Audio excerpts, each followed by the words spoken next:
কারো মাথায় সোনার মুকুট, কারো মুখে লোহার মুখোশ। সাম্প্রতিক সময়ে বাংলাদেশের চলচ্চিত্র অঙ্গনে এক দারুণ উৎসবের আমেজ দেখা দিয়েছে। শুক্রবার দেশের প্রেক্ষাগৃহে মুক্তি পেয়েছে দুই ভিন্ন ধারার সিনেমা, যা দর্শকদের কাছে এক নতুন ধরনের বিনোদন নিয়ে এসেছে। একদিকে রয়েছে অ্যাকশনধর্মী বাণিজ্যিক ঘরানার সিনেমা, অন্যদিকে রয়েছে পৌরাণিক রূপকথা নির্ভর চলচ্চিত্র।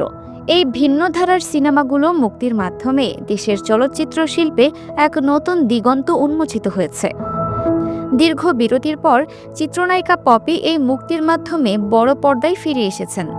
তাকে সর্বশেষ 2019 সালে দেখা গিয়েছিল। এবার তিনি সম্পূর্ণ নতুন রূপে হাজির হয়েছেন সাদেক সিদ্দিকী পরিচালিত অ্যাকশনধর্মী সিনেমা ডাইরেক্ট অ্যাটাকে। এই সিনেমায় পপিকে একজন পুলিশ কর্মকর্তার চরিত্রে দেখা যাবে, যা তার ক্যারিয়ারের একটি নতুন দিক।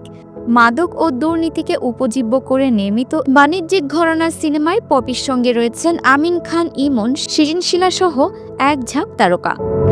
সিনেমাটি প্রায় 30টি প্রেক্ষাগৃহে মুক্তি পেয়েছে, যা অ্যাকশন সিনেমা প্রেমীদের জন্য এক দারুণ খবর।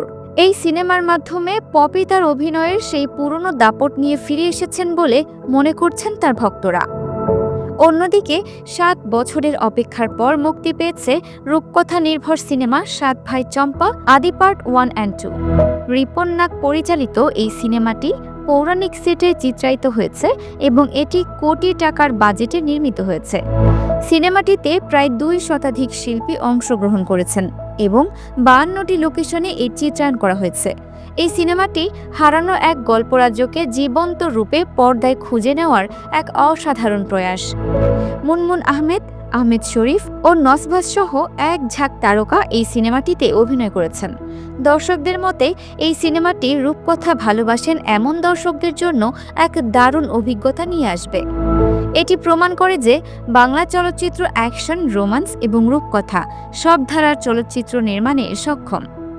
প্রেক্ষাগৃহে মুক্তি পাওয়া এই দুই ভিন্ন ধারার সিনেমার মধ্যেকার এই প্রতিযোগিতা চলচ্চিত্রের বাজারকে আরও চাঙ্গা করবে বলে মনে করছেন সিনেপ্রেমীরা। তারা বলছেন, ডাইরেক্ট অ্যাটাক যেখানে বাণিজ্যিক সাফল্যের নতুন দিগন্ত উন্মোচন করবে, সেখানে 7 ভাই চম্পা দর্শকদের দেবে এক ভিন্ন ধরনের nostalgia.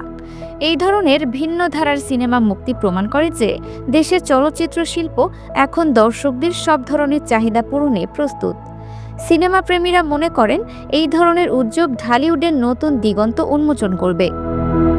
Multimedia desk, Dinajpur TV.